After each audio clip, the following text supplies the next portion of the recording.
Y ahora, con ustedes, la consulta médica. Un programa con las respuestas a sus necesidades de salud a través de las orientaciones de nuestros médicos especialistas. Participe con nosotros en esta, su consulta médica.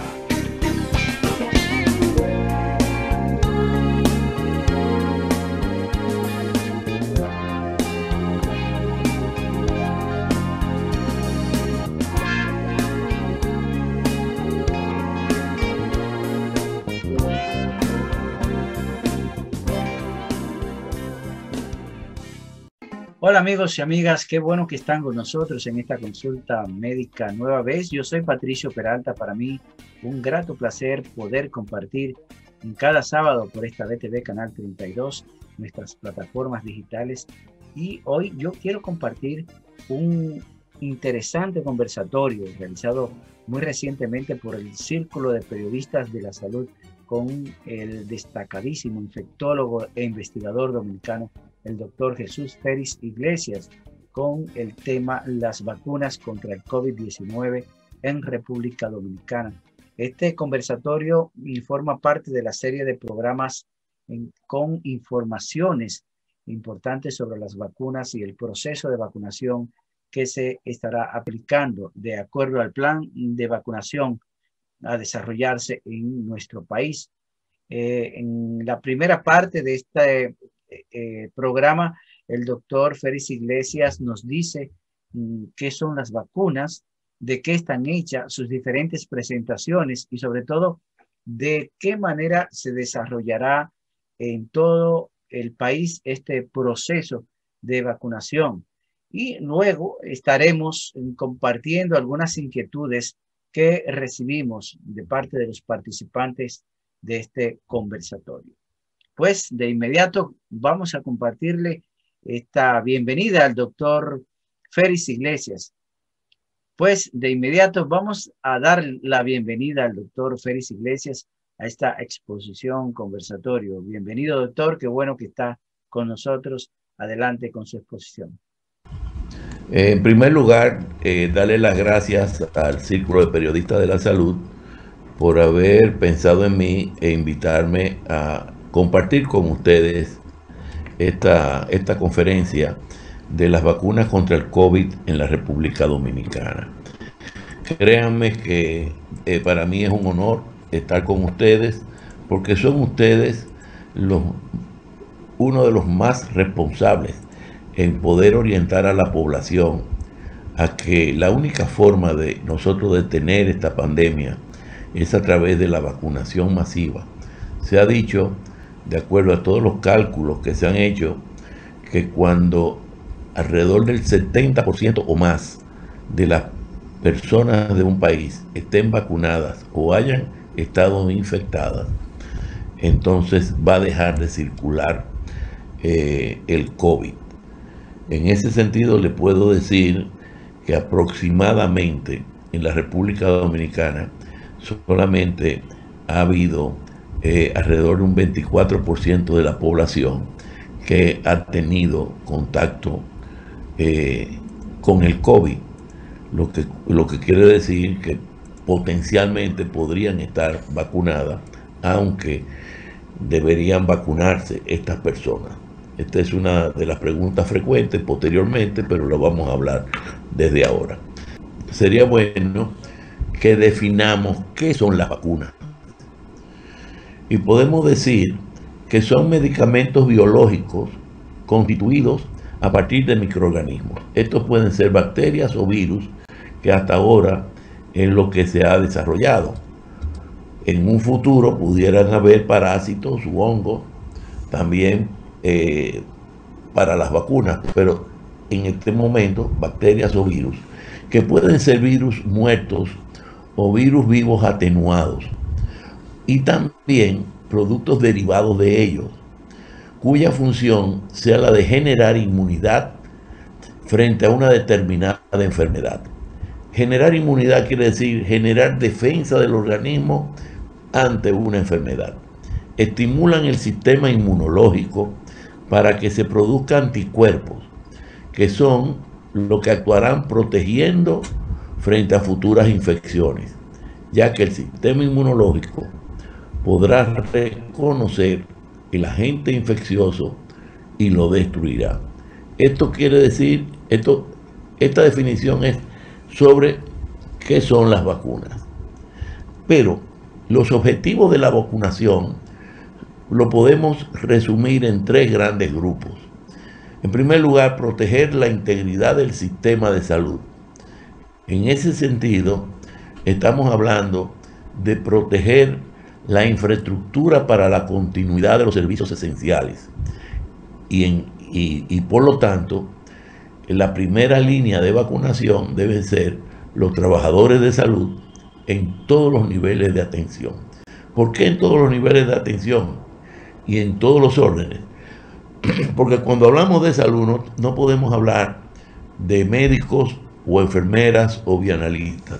Tenemos que hablar del camillero, del portero, del que recoge la ropa sucia, del que trapea en una clínica, en un hospital, porque esos están en primera línea frente a los pacientes o a los enfermos que llegan a los centros de salud.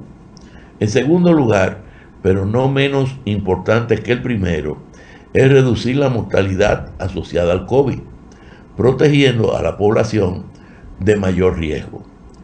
Y en tercer lugar, y al igual que la primera y la segunda, reducir la morbilidad severa por COVID-19, vacunando a grupos de riesgo y a los sectores esenciales en el país. Este cuadro que yo le estoy presentando a ustedes, lo voy a presentar varias veces. Cada vez que yo hable de cómo se producen las vacunas. Las vacunas pueden producirse de varias formas. Una de ellas es basada en el virus, y en este caso del coronavirus, que puede ser por atenuación del virus, es decir, virus vivos atenuados.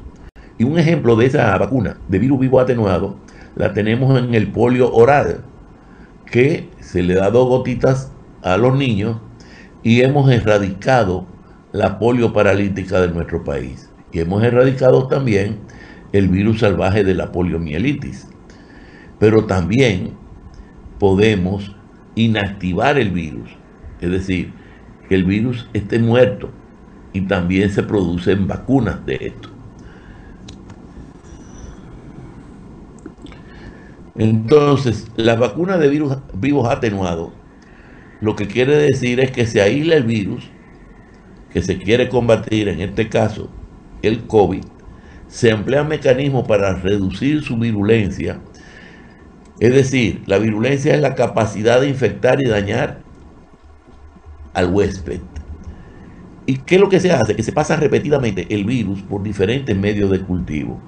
Tantas veces, porque cada vez que se replica este virus, va perdiendo fuerza, lo que va dando diferentes tipos de cepas del mismo virus. Y de aquellas cepas se eligen aquellas que infecten, pero que no produzcan la enfermedad y que generen la respuesta inmune de la persona.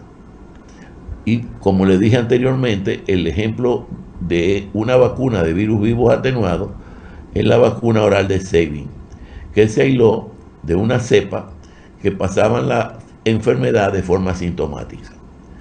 Luego se realizaron pases de virus a través de cultivo en monos hasta encontrar una cepa que poseyese la capacidad infectiva del sistema nervioso, que no poseyese la capacidad infectiva del sistema nervioso central. Y así se formuló la vacuna de Sabin.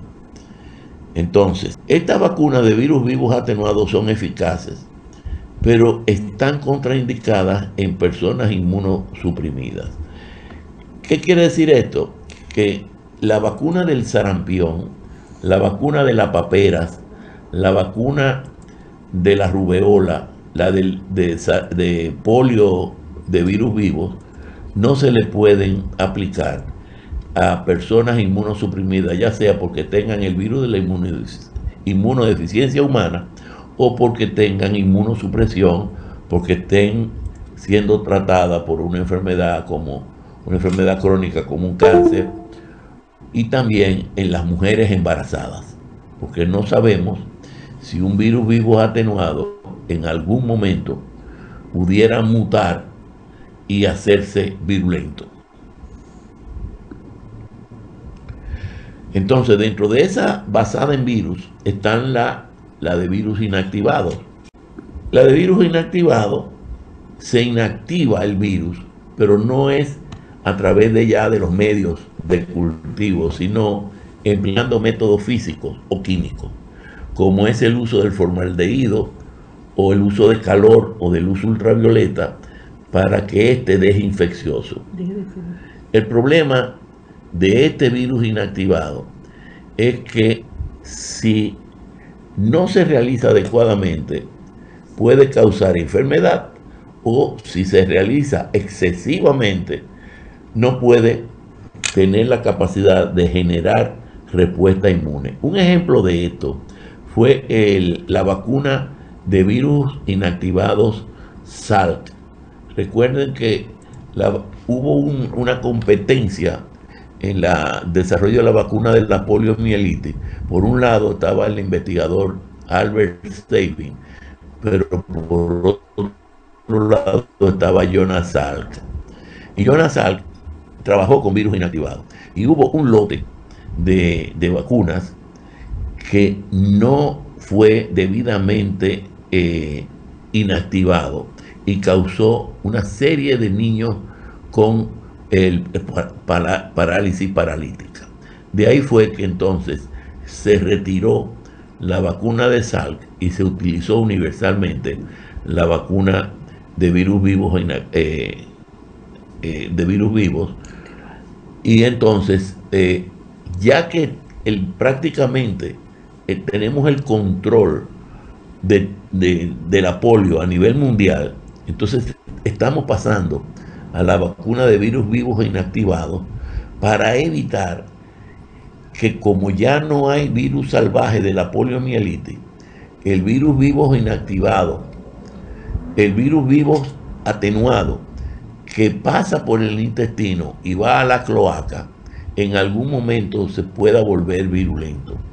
Y en ese sentido es que el programa ampliado de inmunizaciones está colocando la vacuna inyectada, que es de virus inactivado, para eliminar de una vez y por todas de la faz de la tierra el virus de la poliomielitis, como eliminamos la única enfermedad que fue la viruela.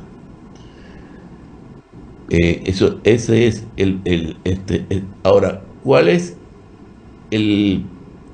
la vacuna de virus inactivado? Son más seguras al no poder causar la enfermedad, pero su capacidad de producir respuesta inmune es menor que la de virus vivos atenuados. Entonces pasamos a los componentes virales. Y de los componentes virales tenemos algunas vacunas. Una de ellas se va a utilizar aquí. Estas se utilizan antígenos específicos del microorganismo. Y esta vacuna de componentes virales se comenzó a utilizar con la vacuna contra la hepatitis B. ¿Por qué? Porque el virus de la hepatitis B no se podía cultivar como el virus de la polio, o como el de la rubeola, o como el del sarampión. Entonces, había que buscar alguna fórmula. Entonces se empleó una cepa modificada que generara una proteína de antígeno de superficie.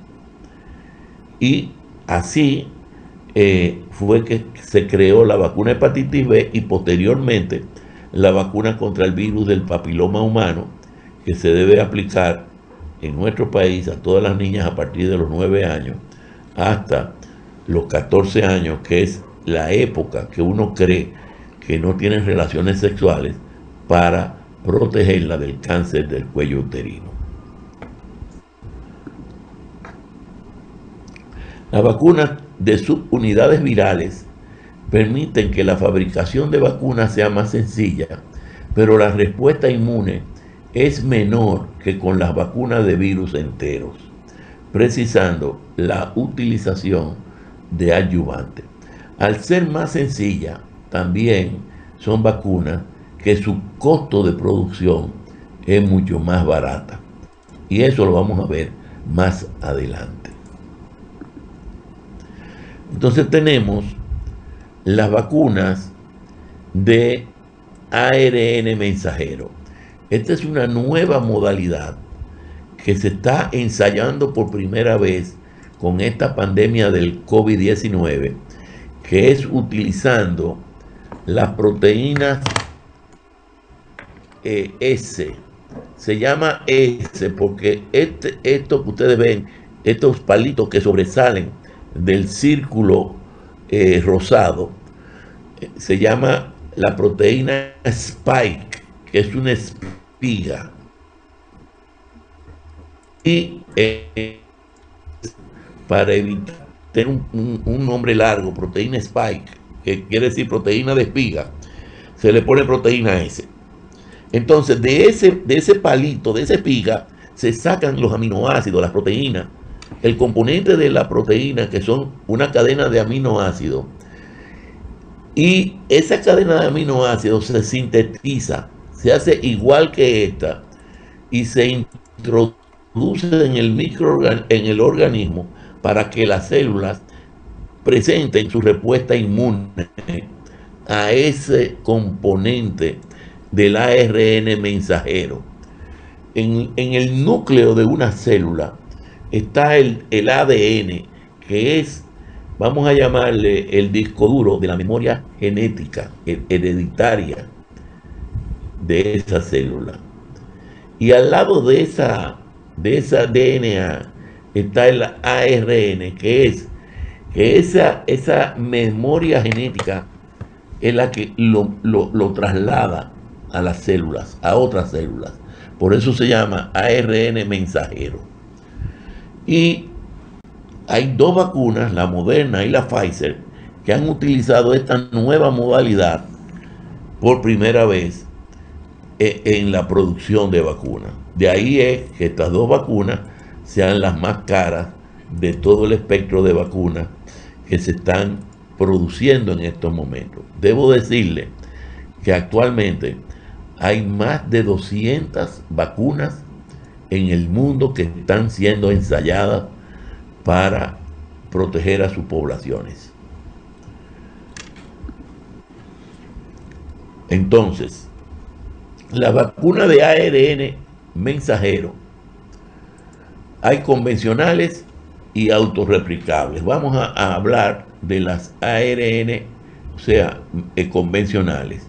El ARN mensajero se traduce en proteínas, como le dije, que codifican el antígeno empleando los ribosomas celulares. ¿Qué ventajas presentan? Que estimula el sistema inmune innato sin necesidad de emplear adyuvantes. Recuérdense que las que utilizan solamente algún componente del virus necesitan adyuvantes para que eleven su capacidad de reacción. Entonces, la presencia del ARN mensajero exógeno en las células del paciente simula una infección viral y generan citoquinas y quimioquinas que activan el reclutamiento de las células presentadoras de antígenos y de los linfocitos CD8. Sin embargo, la inducción de respuesta inmune innata es a la vez ventaja e inconveniente en estas vacunas. La producción de interferón, al detectarse el ARN mensajero exógeno en las células, puede dar lugar a una serie de respuestas inmunológicas encaminadas a reducir la transcripción del ARN viral, lo que reduciría la efectividad de la vacuna. Otro de los potenciales problemas de la vacuna es su inestabilidad, ya que es una molécula que se degrada rápidamente. Por eso, estas son vacunas que tienen que estar a menos 70 grados centígrados y la hace más complicada para vacunaciones masivas. Entonces, resumiendo, las vacunas de ARN mensajero son una tecnología novedosa que presenta ventajas frente a las vacunas tradicionales, pero la inestabilidad de la molécula de ARN mensajero puede complicar su logística y su distribución a gran escala. Necesitan condiciones de conservación específicas, lo que puede complicar su logística y distribución a gran escala. Sobre todo en países muy pobres, de una geografía muy amplia, donde hay que penetrar en campos que no hay electricidad y muchas cosas de esta naturaleza.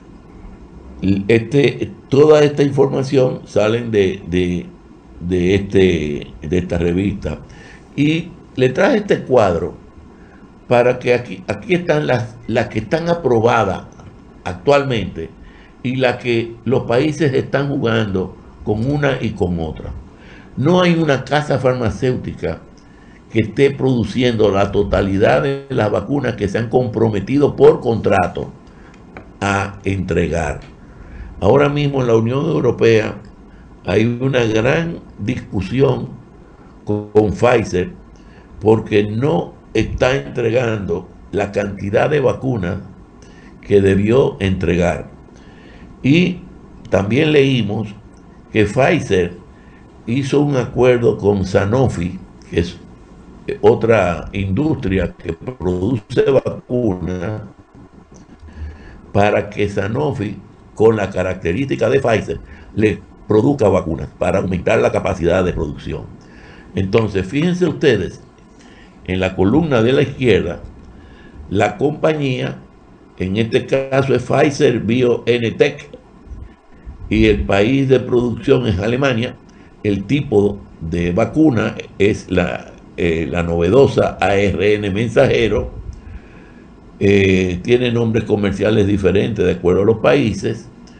Se hizo un ensayo clínico de 43.548 pacientes en fase 3, donde se aplica una dosis 0, que es la del día que se aplica la dosis, por ejemplo hoy, y 21 días después la segunda dosis, con una eficacia de un 95%, y el precio estimado son 12 euros, que son un poco más de 15 dólares.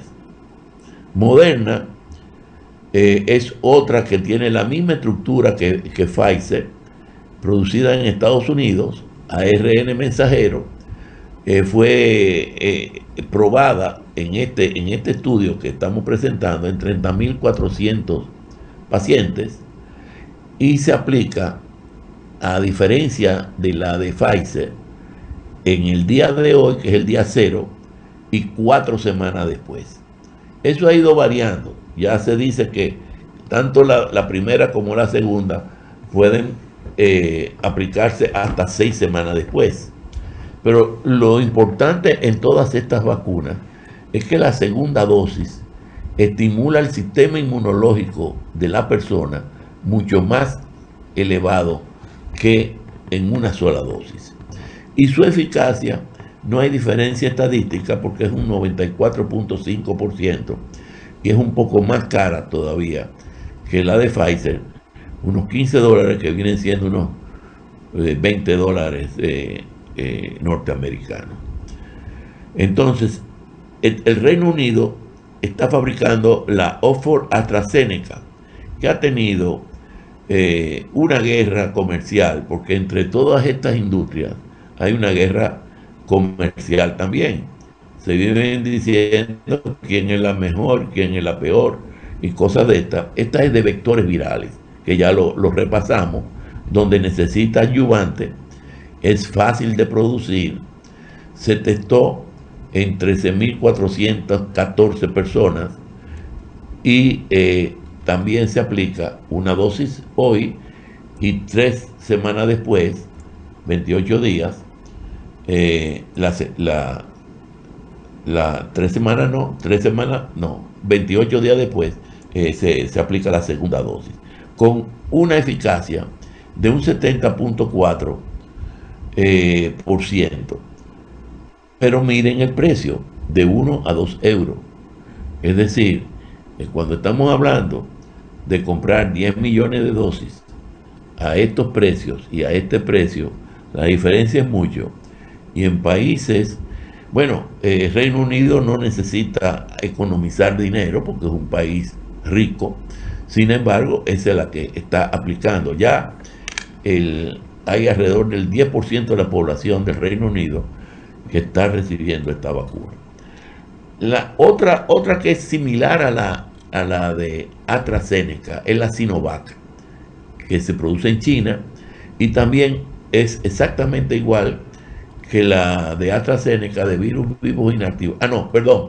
Esta es de virus vivo inactivado. Esta se coge el virus y a través de formaldehído o de luz ultravioleta se inactiva el virus y fue testada en 600 pacientes en fase 2, sujetos, y se aplica. Hicieron dos ensayos, una al día de hoy y 2 semanas después, y una al día de hoy y 4 semanas después, con una eficacia de un 78 a un 91%,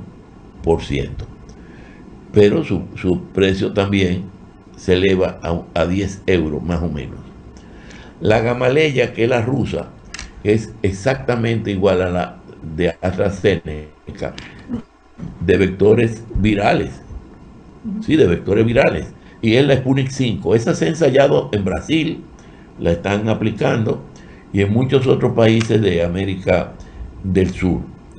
Se aplica una dosis ahora y otra a los 21 días. Y tiene una efectividad de 91.4. Entonces, lo que no se explica es que 2 vacunas que tienen una que son de virus vivos inactivados, una tiene 70.4, otra 91.4. Lo que quiere decir que dependiendo de los grupos que fueron examinados en la investigación, esto varió. Y hay una de la India, que es la Biotech, de la compañía Biotech, de virus inactivado, al igual que la China, que es el Covaxin, que también se aplica una hoy y la segunda dosis 28 días después. No tenemos disponibilidad de la eficacia y también es sumamente barata, 0.5 de euro. Pero quiero traerle esto que lo recibimos hoy, y esto fue el ensayo de la vacuna de AstraZeneca, porque ha habido mucha controversia en el país, y yo soy de lo que digo, y lo escribí así en un artículo en el Hoy, de que todas las vacunas son excelentes. Esto es los anticuerpos neutralizantes.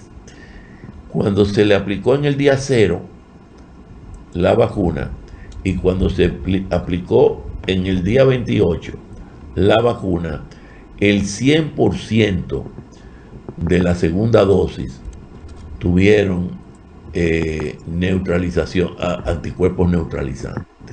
Lo que quiere decir que ha habido una muy buena respuesta y que ninguna persona vacunada con 2 dosis se enfermó de coronavirus. Y por otro lado, esto salió hoy en el periódico El País de España, en una noticia que yo la recorté porque hoy hubo también una discusión entre médicos que creen que por ser más baratas tienen que ser peor. Y le digo, ¿creen ustedes que el Reino Unido pondrá en juego el futuro de su población vacunando con una vacuna que no hace efecto en los mayores de 65 años? El gobierno de Johnson, eso salió en la noticia, por primera vez en un año salpicado de errores, se está apuntando un gran éxito con su campaña de vacunación.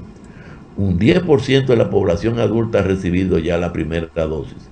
Y el objetivo de vacunar a 15 millones de personas a mediados de febrero parece en estos momentos alcanzable.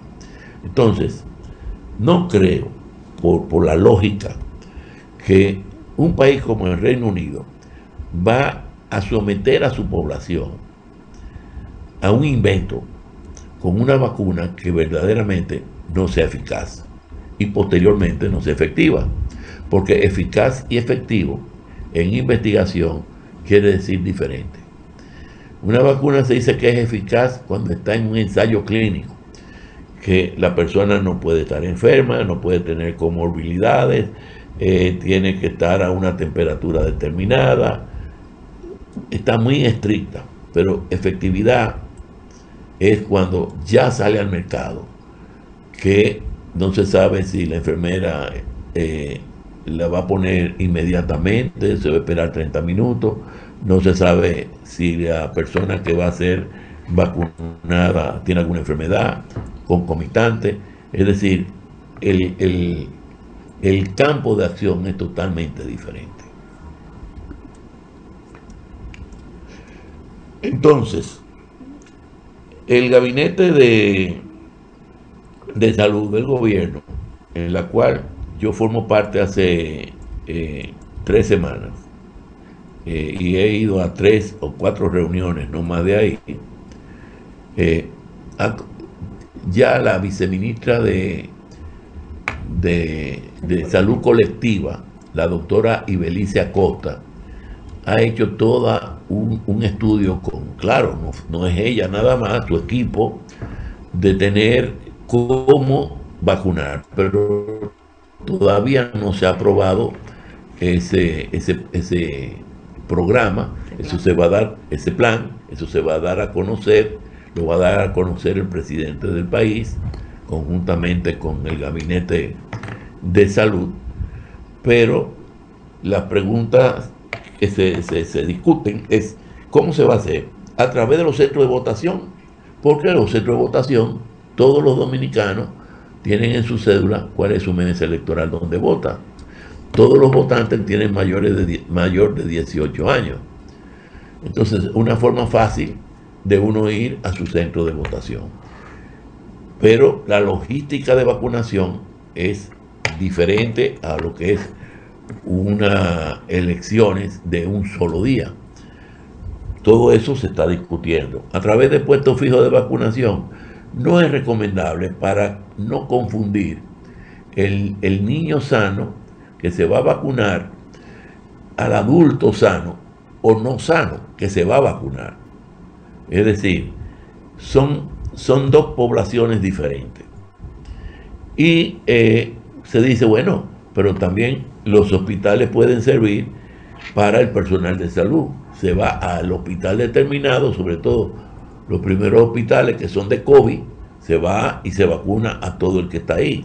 Y ahora con programas de apps, uno puede tener quiénes se vacunaron, quiénes no se vacunaron. Las edificaciones de las universidades, pero las universidades no solamente deben aportar edificaciones, deben aportar muchas otras cosas más. Los multiusos en los municipios, ¿cuántas fases de vacunación? 1, 2, 3, 4, 5. La primera fase evidentemente tiene que ser para todo el personal sanitario y personas muy mayores con comorbilidades. Todo eso se está discutiendo, pero eso es lo que hay hasta ahora. Muchas gracias. Estoy ahora a su disposición para preguntas. Muchas gracias, doctor. Bueno, de inmediato vamos a compartir algunas de las inquietudes que recibimos de los participantes de este conversatorio para el doctor Félix Iglesias. La periodista Emilia Evangelista pregunta cuál es el componente principal de la vacuna del COVID y sobre la vacuna del papiloma humano y el miedo de muchas madres que tienen para aplicarle esta vacuna a sus hijas. No se puede tener miedo a las vacunas. Lo que hay que tener miedo a las enfermedades. Uno que es médico y médico de hospital, la tristeza que le da a uno, que se le parte el alma, cuando llega una señora pidiendo ayuda económica para aplicarse una terapia de cáncer que se la tenía que aplicar hacía 2 o 3 meses, pero no tiene el dinero suficiente para aplicarse esa, que tú sabes ya que tú le das el dinero y por el retraso en el tratamiento, en el diagnóstico y luego el tratamiento, su pronóstico va a ser peor que aquel que tenga todos sus problemas resueltos. Entonces, si hay vacunas que previenen el cáncer, que previenen enfermedades, ¿por qué temerle a las vacunas? Vamos a temerle a las enfermedades. Señores, yo que estuve en el Robert Reed hace mucho tiempo atrás, yo veía el polio paralítico, que no iban a caminar más. Y vean ustedes cómo hay personas que andan en muletas y en silla de ruedas por polio paralítico. Ya no se ve eso en el país, gracias a la vacunación masiva contra el polio. ¿Cuántos tétanos neonatal no habían en el país? Niñitos que cuando al nacer, en el campo nuestro, el concepto era ponerle 3 ramitas de árboles diferentes y un poquito de lodo. Y entonces, claro, a los 3, 4, 5 días, llegaban al hospital durito los niñitos con tétano neonatal. Ahora todas las mujeres embarazadas se le pone el toxoide tetánico. Ya no hay tétano neonatal. Ya no hay rubeola. Componente en la vacuna, por ejemplo. Entonces, ese es, contestándote lo de la papiloma humano.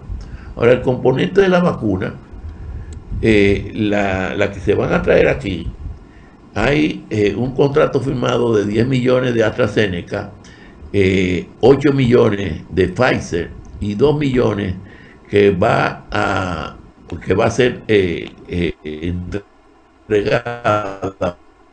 por, que es el acuerdo que hay para todos los países.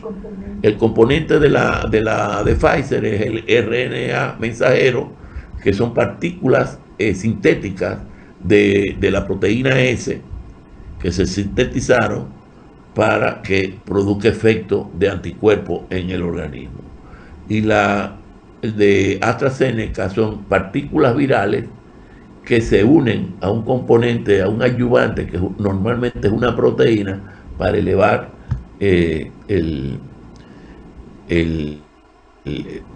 la reacción de anticuerpos en el organismo. No sé si te contesto la pregunta. Por eso es que ustedes, como profesionales de la comunicación, deben de apoyar todo esfuerzo de vacunación. Y ahora mismo quiero decirle algo, saliéndonos del tema COVID, precisamente porque pensamos nada más en COVID y el aislamiento en las casas. Las madres no están llevando a los niños a vacunar a los centros de vacunación del programa ampliado de inmunizaciones. Y algunos hospitales como el Robert Reed y el Hospital Hugo Mendoza están recibiendo pacientes con difteria que antes no se veía. Y si están recibiendo pacientes con difteria, la difteria esa vacuna viene asociada a 2 componentes más, que uno es la toferina, el pertussis, y la otra es el tétano. Por lo tanto, hay que hacerle un llamado también a las madres que lleven los niños a vacunar, porque enfermedades que ya están controladas, gracias a una masiva vacunación, podríamos nosotros volver para atrás.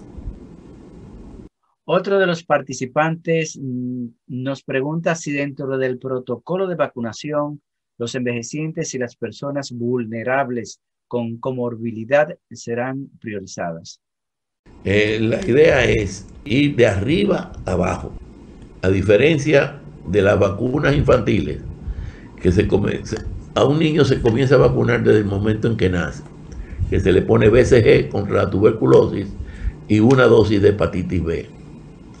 Y a los 2 meses se comienza a vacunar contra el polio, hemófilos influenza, difteria, tétano, toferina. Bueno, la diferencia aquí es que se va a vacunar a los de mayor edad y con comorbilidades, y se va a ir bajando por cada 10 años hasta llegar a los 18 años. Pero hay grupos que se van a vacunar también dentro de esos primero, que son aquellos que están, por ejemplo, policía, bomberos, ejército, los empleados que están en puertos y aeropuertos, que están con mucha gente.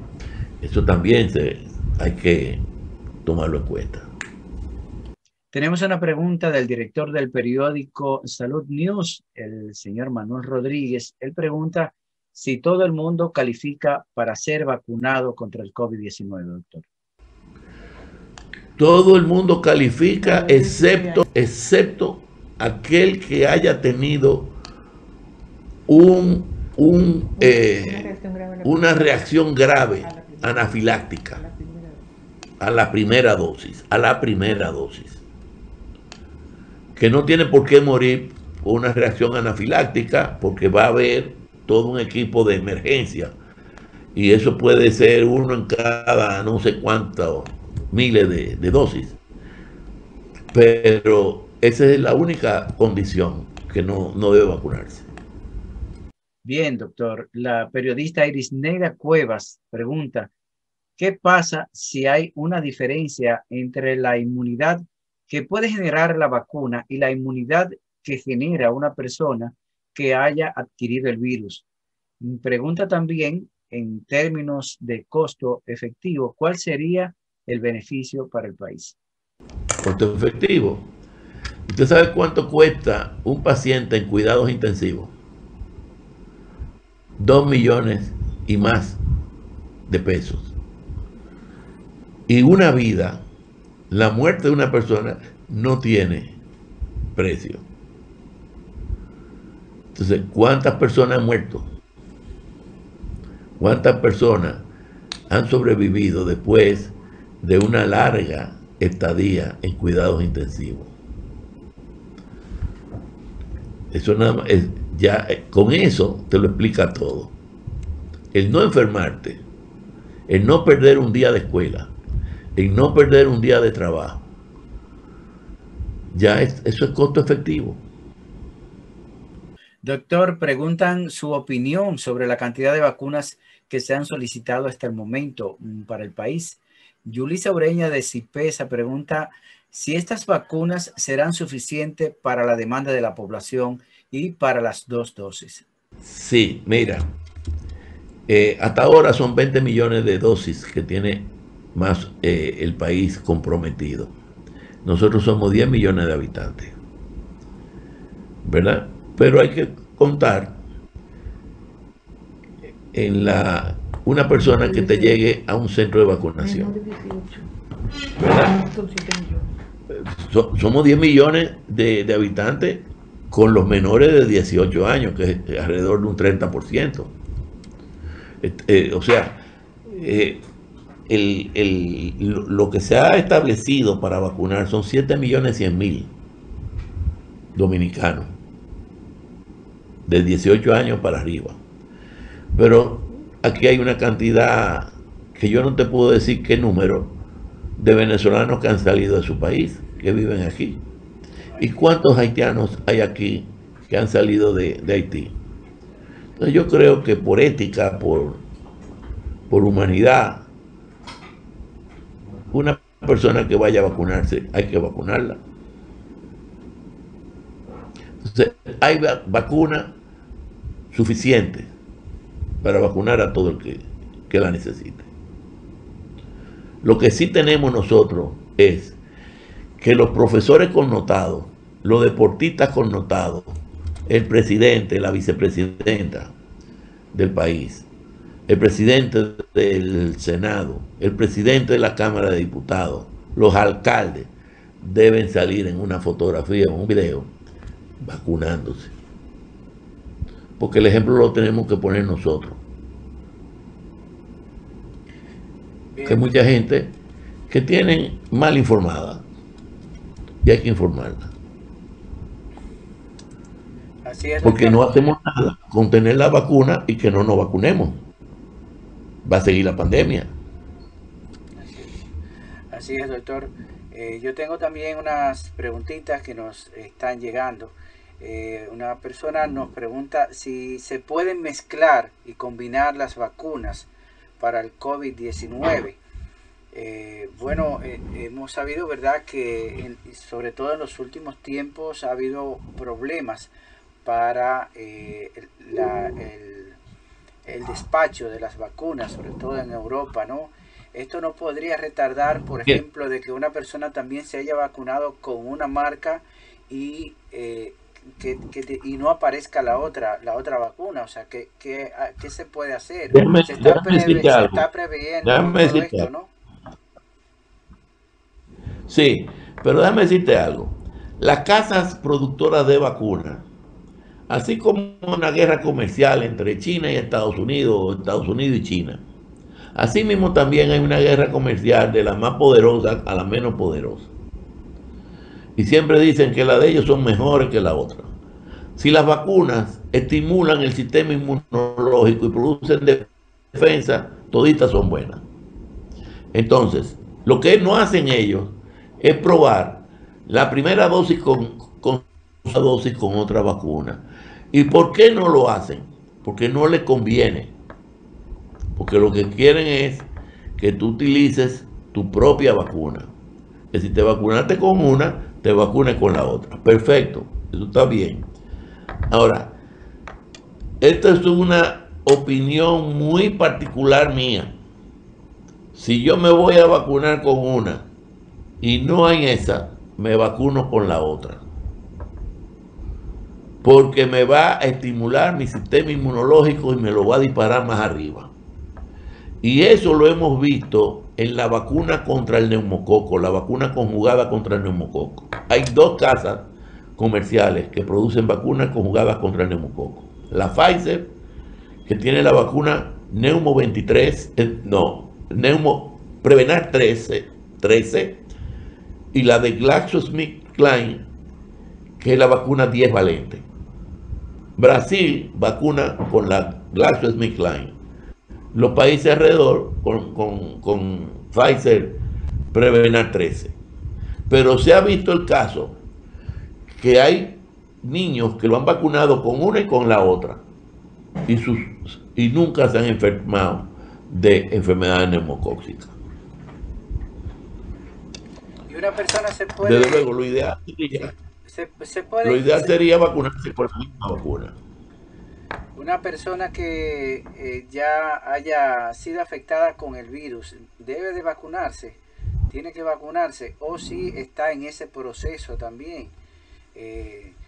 ¿Cómo se va? ¿Qué es el protocolo al respecto? Debería vacunarse porque ya, si se sobrevivió al virus, fue porque su sistema inmunológico se defendió, 90 días tiene anticuerpos.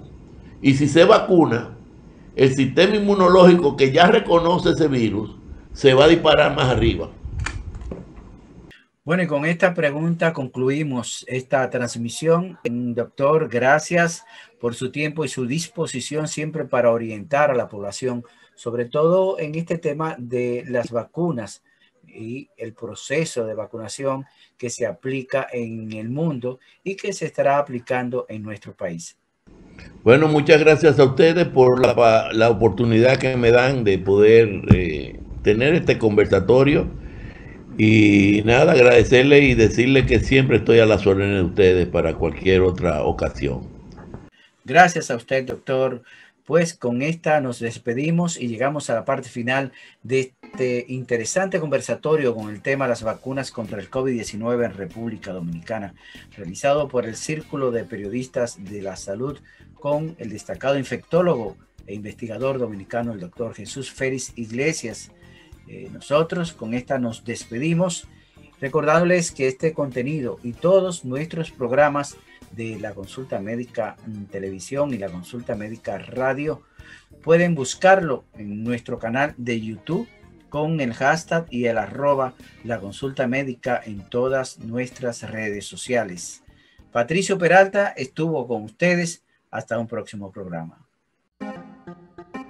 Hemos presentado La Consulta Médica, un programa con las respuestas a sus necesidades de salud a través de las orientaciones de nuestros médicos especialistas. Participe con nosotros en esta, su consulta médica.